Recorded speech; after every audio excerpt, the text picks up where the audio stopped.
La Grande-Bretagne n'est pas le seul pays à avoir un nouveau roi. L'Australie, la Nouvelle-Zélande, le Canada et la Jamaïque sont parmi les 14 autres nations où le roi Charles III est le nouveau chef d'État. 56 pays sont membres du Commonwealth, une association d'anciennes colonies britanniques pour la plupart, avec Charles à sa tête. De nombreux pays ont vraiment réfléchi à leur propre rôle et à leur propre place dans le Commonwealth. Et je pense que maintenant que la reine Elisabeth est décédée, il y aura certainement plus de mouvements pour se dissocier du Commonwealth.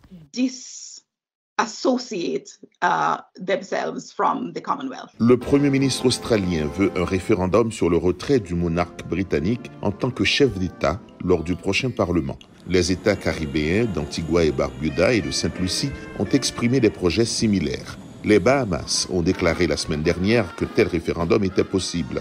Un sondage réalisé au mois d'août, avant le décès de la reine Elisabeth, a montré que 56% des Jamaïcains étaient favorables à la suppression du monarque britannique à la tête de l'État. L'année dernière, la Barbade est devenue une république, rompant ainsi ses liens avec la monarchie britannique. Je fais valoir que le cheminement de la Barbade vers une république n'était pas un rejet de la reine ou de la monarchie, mais plutôt l'affirmation d'un droit à l'autodétermination.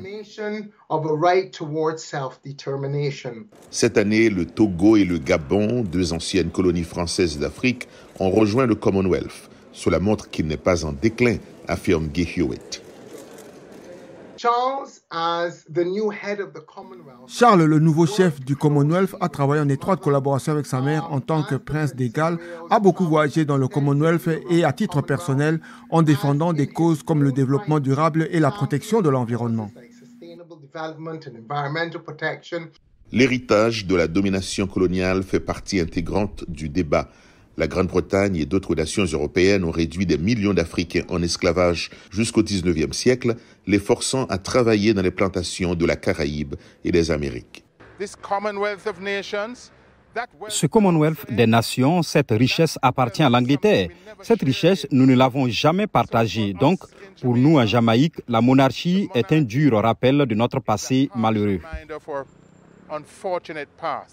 La monarchie a exprimé sa tristesse pour les abus coloniaux, mais la Grande-Bretagne n'a pas présenté d'excuses officielles.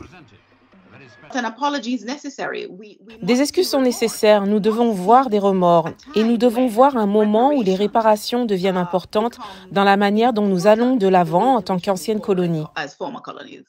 Ces excuses devraient venir du gouvernement britannique, soutient Guy Hewitt.